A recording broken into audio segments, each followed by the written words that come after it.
Pengertian demokrasi terpimpin. Demokrasi terpimpin merupakan sistem demokrasi yang berlaku di Indonesia dari tahun 1959 sampai 1966, di mana semua kekuasaan terpusat di tangan presiden. Ini memberi presiden kekuasaan yang amat besar dan kuat. Latar belakang munculnya demokrasi terpimpin. Demokrasi terpimpin lahir pada saat Presiden Soekarno mengeluarkan Dekrit Presiden, yakni 5 Juli 1959. Dekrit Presiden ini dikeluarkan akibat ketidakstabilan pemerintah pada masa itu. Banyak partai politik yang saling bersaing, berebut kepentingan dan ingin menang sendiri. Tujuan demokrasi terpimpin di Indonesia. Pertama, mengganti demokrasi liberal yang dianggap tidak stabil. Kedua, meningkatkan kekuasaan presiden. Ketiga, melaksanakan garis-garis besar haluan negara GBHN, Manipol atau USDEK, dan DEKON. Dan yang terakhir, mencapai masyarakat sosialis Indonesia berdasarkan Pancasila.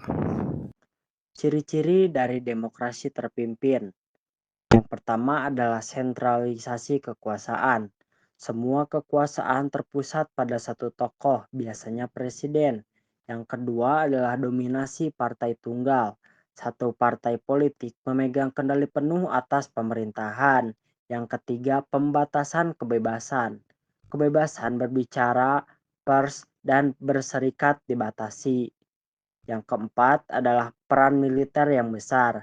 Militer memiliki pengaruh kuat dalam politik. Yang kelima adalah politik luar negeri yang aktif. Indonesia aktif dalam politik internasional, seringkali mengambil sikap netral. Yang keenam adalah konsensus politik. Keputusan politik diambil berdasarkan musyawarah, namun seringkali sudah diarahkan. Dan yang terakhir adalah fokus pada tujuan nasional. Pembangunan negara menjadi prioritas utama. Lalu ada kelebihan demokrasi terpimpin. Yang pertama, stabilitas politik. Kekuasaan demokrasi terpimpin yang terpusat pada pemimpin atau kelompok kecil dapat membawa stabilitas politik yang lebih besar karena keputusan dapat diambil dengan cepat dan efisien tanpa perlu melalui proses panjang dan rumit. Kedua, pengambilan keputusan efektif. Dalam demokrasi terpimpin, pemimpin atau kelompok yang dianggap memahami kebutuhan dan aspirasi rakyat memiliki kekuasaan yang signifikan dalam pengambilan keputusan. Hal ini memungkinkan kebijakan yang cepat dan efektif dalam menjawab kebutuhan masyarakat. Yang ketiga, fokus pada tujuan sosial dan ekonomi. Demokrasi terpimpin menempatkan penekanan yang kuat pada pencapaian tujuan sosial dan ekonomi yang dianggap penting bagi masyarakat. Hal ini dapat mengarah pada upaya yang lebih besar untuk mengurangi kesenjangan sosial dan meningkatkan kesejahteraan masyarakat secara umum. Yang terakhir, mobilisasi massa. Demokrasi terpimpin seringkali memobilisasi massa dalam rangka mencapai tujuan-tujuan sosial dan ekonomi.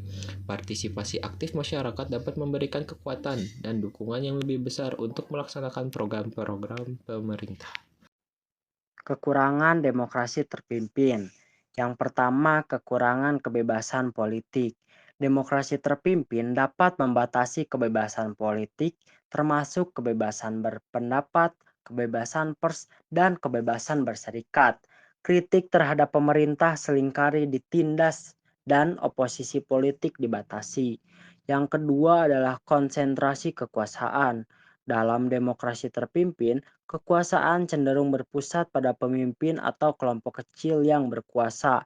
Hal ini dapat menyebabkan konsentrasi kekuatan politik dan ekonomi yang tidak sehat, yang dapat mengarah pada penyalahgunaan kekuasaan dan korupsi. Yang ketiga adalah kurangnya akuntabilitas. Pemerintahan dalam demokrasi terpimpin mungkin kurang akuntabel karena kendali yang kuat dalam pengambilan keputusan dan kurangnya mekanisme pengawasan independen. Hal ini dapat mengakibatkan penyalahgunaan kekuasaan tanpa konsekuensi yang memadai.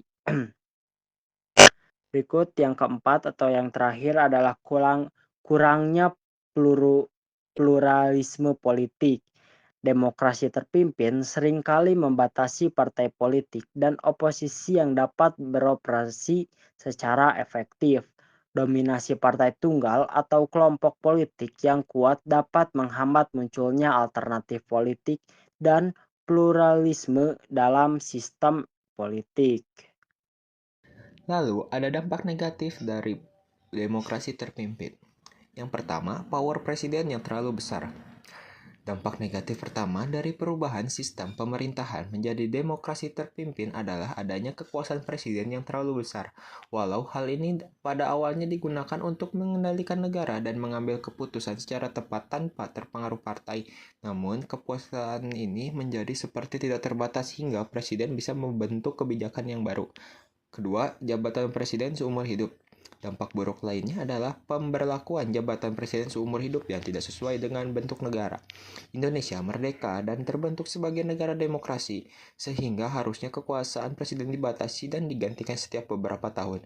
Aturan pengangkatan presiden seumur hidup lebih cocok untuk negara dalam bentuk monarki yang dipimpin oleh raja atau ratu. Yang ketiga, militer masuk ke dunia politik. Pada masa pemerintahan demokrasi terpimpin, masuknya anggota militer ke dunia politik juga jadi hal negatif. Militer yang masuk ke ranah politik terbukti tidak bisa mengendalikan konflik politik, justru memperkeruh keadaan. Hal ini karena militer harusnya menjadi orang-orang netral dalam berpolitik, sehingga masuknya anggota militer justru menyebabkan konflik internal. Munculnya Nasakom. Pada masa pemerintahan demokrasi terpimpin muncul konsep Nasakom atau Nasional Agama dan Komunisme. Pemikiran tentang konsep Nasakom diterapkan untuk menyatukan ideologi politik termasuk dengan adanya 3 partai yang menjadi fraksi utama dalam dunia politik. Namun, hal itu berdampak baik pada konsep demokrasi bangsa Indonesia. Berikut adalah dampak positif. 1. Mencegah krisis ekonomi berkepanjangan. Selain dampak negatif, ada juga beberapa dampak positif dari diterapkannya demokrasi terpimpin. Pada masa itu, penerapan demokrasi terpimpin bisa mencegah adanya krisis ekonomi yang berkepanjangan, sehingga terhindarnya dari krisis ekonomi juga membantu menjaga masyarakat Indonesia tetap bersatu. Sistem pemerintahan demokrasi terpimpin pernah diberlakukan di Indonesia, sehingga terhindarnya dari krisis ekonomi juga membantu menjaga masyarakat Indonesia tetap bersatu. Kedua, pembentukan lembaga negara dalam positif lainnya adalah dibentuknya lembaga-lembaga negara seperti MPRS dan DPRS yang memiliki tugas sesuai tupoksi masing-masing.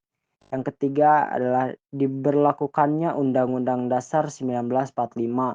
Sebelum demokrasi terpimpin diberlakukan, pemerintahan masih menggunakan undang-undang berupa UUD 1950. Padahal rakyat Indonesia merasa kalau UUD 1950 tidak sesuai dengan kepribadian bangsa.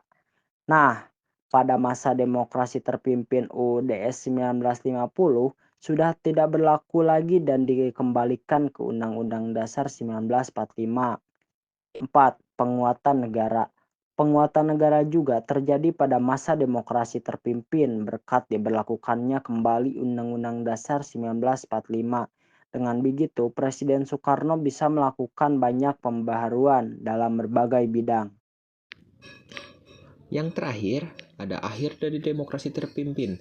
Demokrasi terpimpin di Indonesia berakhir pada tahun 1966 setelah terjadinya beberapa peristiwa penting. Yang pertama, gerakan G30S PKI atau Gerakan 30 September 1965. Peristiwa ini menjadi titik balik yang signifikan. Meskipun belum ada kesepakatan penuh mengenai dalang di balik G30S, peristiwa ini dimanfaatkan oleh kelompok-kelompok yang menentang Presiden Soekarno untuk melemahkan posisinya. Yang kedua, surat perintah 11 Maret, Super Semar. Setelah G30S, Jenderal Soeharto mengeluarkan Super Semar yang memberikan wewenang penuh kepadanya untuk mengambil tindakan guna mengamankan situasi. Super Semar menjadi legitimasi bagi Soeharto untuk mengambil alih kekuasaan. Yang selanjutnya, faktor-faktor yang menyebabkan berakhirnya demokrasi terpimpin. Yang pertama, kegagalan ekonomi. Kebijakan ekonomi yang diambil selama masa demokrasi terpimpin seperti konfrontasi dengan Malaysia menyebabkan kondisi ekonomi Indonesia memburuk. Kedua, instabilitas politik. Peristiwa G30S semakin memperparah kondisi politik yang sudah tidak stabil. Yang ketiga, ketidakpuasan masyarakat. Banyak masyarakat yang merasa tidak puas dengan kondisi negara pada masa itu, dampak dari berakhirnya demokrasi terpimpin. Yang pertama, berakhirnya era Soekarno. Dengan dikeluarkannya Super Semar, kekuasaan Presiden Soekarno semakin terbatas dan akhirnya digantikan oleh Jenderal Soeharto yang memulai era Orde Baru. Yang terakhir, perubahan sistem pemerintahan. Indonesia beralih dari sistem demokrasi terpimpin ke sistem yang lebih sentralistik di bawah Orde Baru.